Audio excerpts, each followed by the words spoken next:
What does it mean, Lisa? It means I love you so much. I love you. Shut up means I love you. Just shut up, Lisa. Thought of a time that Lisa and I were driving on some small highway in Georgia, and I thought, predictably, of a New Yorker cartoon. Not of anyone that I'd ever seen, but of a new one that I'd made up. And this is it. It's Napoleon. I just give this away. These things are worth a lot of money. Napoleon with his hat, you know, is standing on a desert island, Elba, with a flowered shirt and Bermuda shorts and sandals. And he has a kind of goofy look on his face. And then he turns. In this cartoon, you can turn. He turns and you see written on his back, "I'm on island time." I think that's really funny. Lisa did not laugh at all. I don't know why. So, these poems, that wasn't one of them, but these poems were spoken spontaneously 8 centuries ago in Persian. Amazing. And, but they really were. And by Jalaluddin Rumi, as part of the work he was doing with his group of about, we're not sure how many, maybe, let's say it's this big. And the work was to open the heart, whatever that means, and to explore the mystery that they call union, and to find and say the truth, whatever that is, and to celebrate the glory and the indignity of being in a human incarnation. So it was a good work.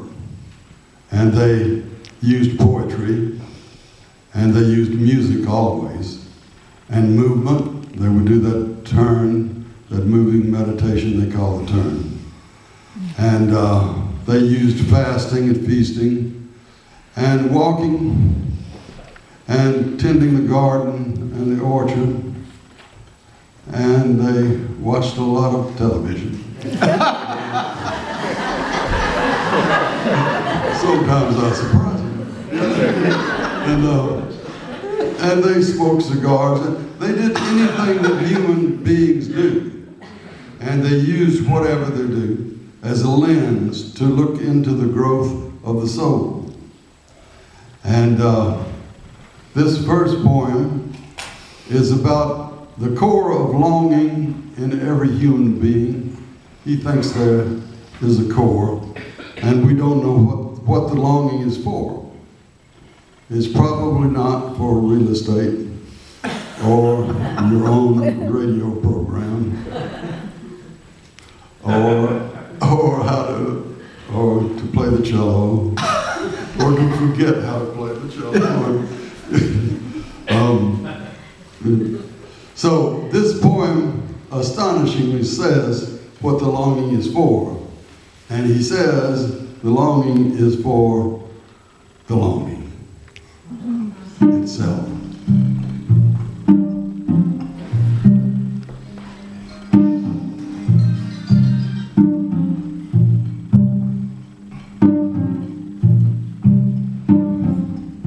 One night, a man was crying, Allah, Allah, Allah.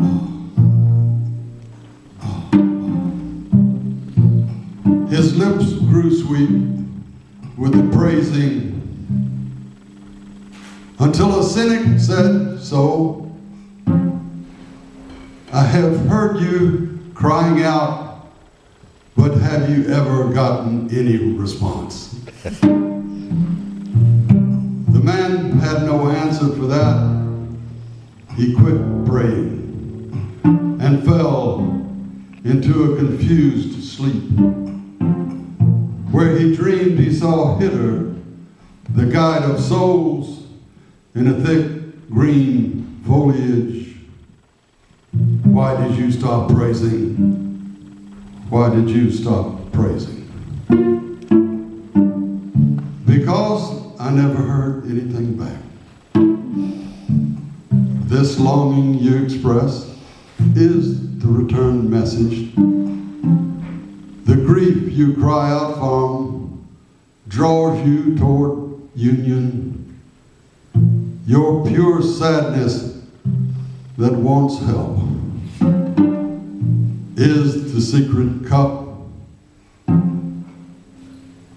Listen to the moan of a dog for its master. That whining is the connection.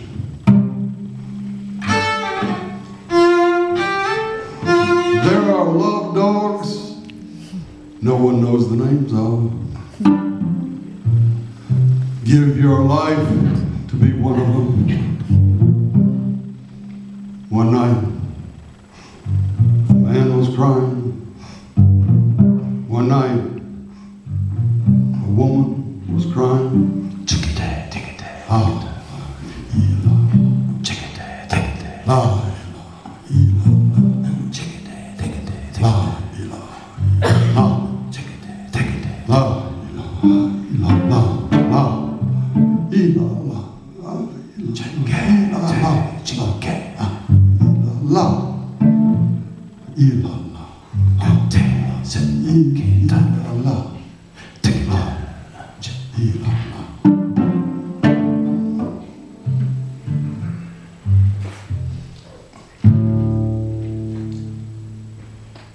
In some Sufi circles, they say there are three ways of approaching the divine.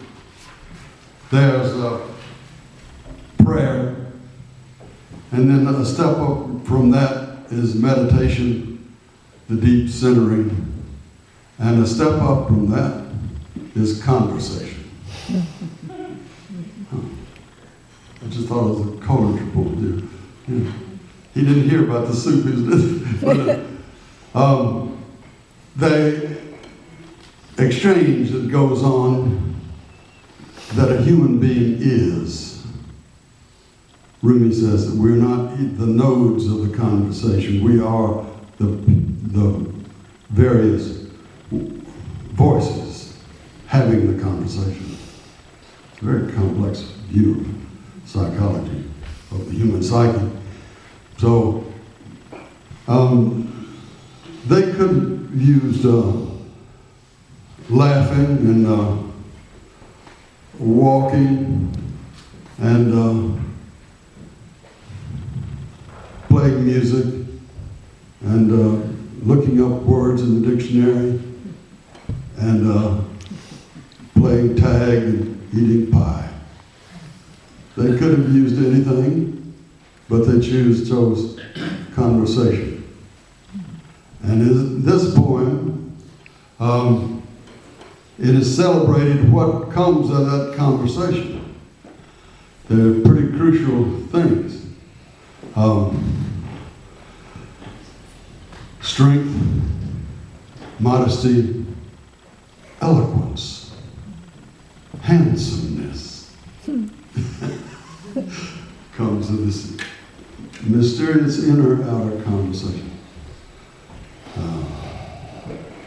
with the beloved.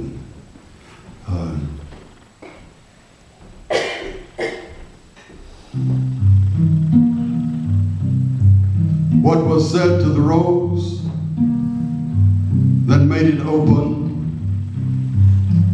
was said to me here in my chest. What was said to the rose that made it open was said to me here in my chest.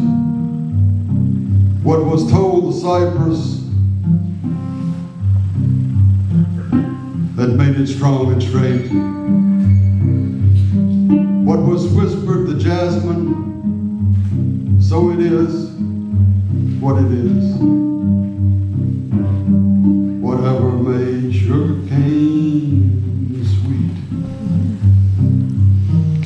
Whatever was said to the inhabitants of the town of Chigil in Turkestan that makes them so handsome.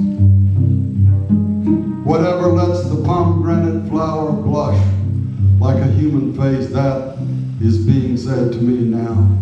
I blush. Whatever put eloquence in language,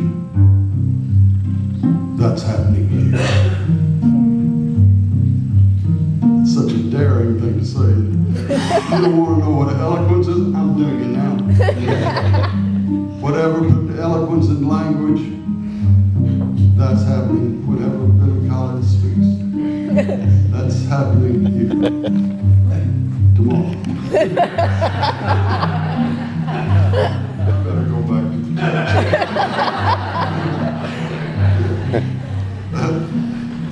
The great warehouse doors open, and I fill with gratitude, chewing a piece of sugarcane, in love with one to whom every that belongs.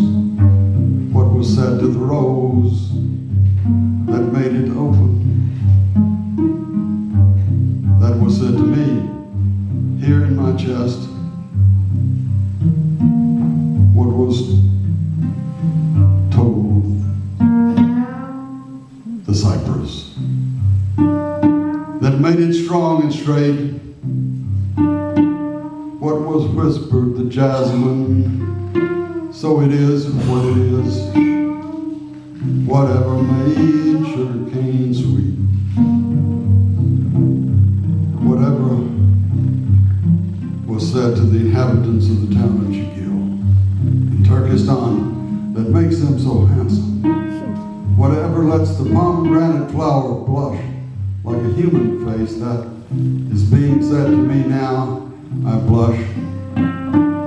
Whatever put eloquence in language, that's happening here. The great warehouse doors open, and I fill with gratitude, chewing a piece of sugarcane, in love with the one to whom every that belongs.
One of the subjects, of course, that they addressed a lot was, what is the soul?